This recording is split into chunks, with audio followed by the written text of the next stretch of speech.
तर अधिकाऱ्यांच्या आधी दादा हजर होते। दादांनी टायमिंग चुकवला। मुख्यमंत्री देवेंद्र फडणवीसांनी अजित पवारांवर हे वक्तव्य केले।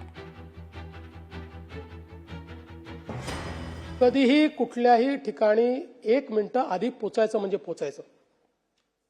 ज्यावेळी आम्ही तिघं होतो, शिंदे साहेब मुख्यमंत्री होते, मी उपमुख्यमंत्री होतो, दादे उपमुख्यमंत्री होते।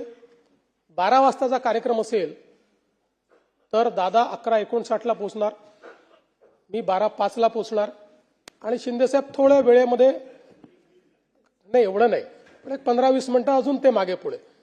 पण कधीही आणि मी तर कमीत कमी शिंदे साहेब किती वाजता निघतायत हे बघून मी त्या ठिकाणी कार्यक्रमात पोहोचायचो। पण दादा 12चा कार्यक्रम कोणाला याला किती वाजू द्या, दादा 11:59 पोहोचणार म्हणजे पोहोचणार। आणि मला असं वाटतं की ही त्यांचं वक्तशीरपणा, हा सगळा वक्तशीरपणा, हे सगळं घड्याळाच्या काट्याने चालणं, या सगळ्या गोष्टी जरी खऱ्या असल्या तरी पहिल्यांदाच दादांनी टायमिंग मात्र चुकवलं।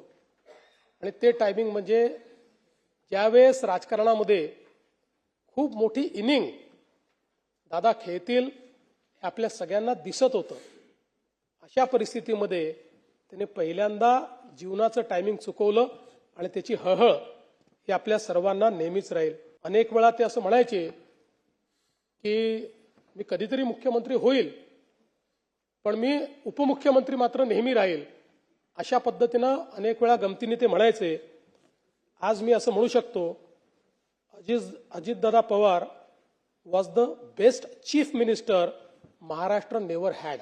एक जो चांगला मुख्यमंत्री महाराष्ट्राला मिळू शकला असता तो अजितदादांच्या रूपानं आता आपल्यामध्ये नाही। आणि मला विश्वास आहे की शेवटी कधीतरी त्यांचं स्वप्न देखील नियतीने पूर्ण केलं असतं। दादांनी ज्या क्षेत्रात काम केलं त्या क्षेत्रामध्ये दादांनी उत्तम काम केलं। माननीय पवार साहेबांनी देखील लोक माझे सांगती या पुस्तकामध्ये दादांचं वर्णन करताना लिहिलंय, अजितच्या कामांचा झपाटा, सहकाऱ्यांना विश्वास देण्याची त्याची पद्धत आणि कितीही काम करण्याची त्याची तयारी, यामुळे त्याच्या नेतृत्वाबद्दल विधिमंडळ सदस्यांच्या मनात सन्मानाचे स्थान आहे। अजितची ही स्वकष्ट अर्जित कमाई आहे, असं पवार साहेबांनी देखील त्यांच्याबद्दल लिहिलेलं आहे। दादा माझ्यापेक्षा 11 वर्ष मोठे होते, खऱ्या अर्थानं माझे दादाच होते।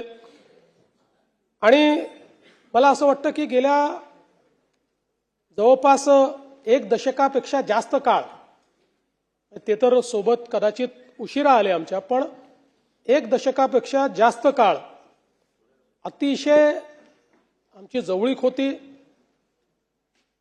अतिशय चांगली मैत्री होती। कवी पी सावळाराम यांचे गीत आहे, त्यातलं एक कडवं हे केवळ दादांकरताच लिहिलं आहे का असं आपल्याला वाटावं।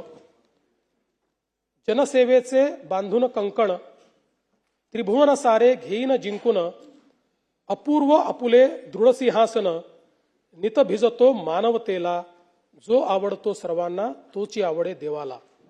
मला असं वाटतं की हे कदाचित दादांकरताच लिहिलंय असं आपल्या सर्वांना जाणवावं। लोकशाही मराठी ऐका, पहा, जागरूक रहा।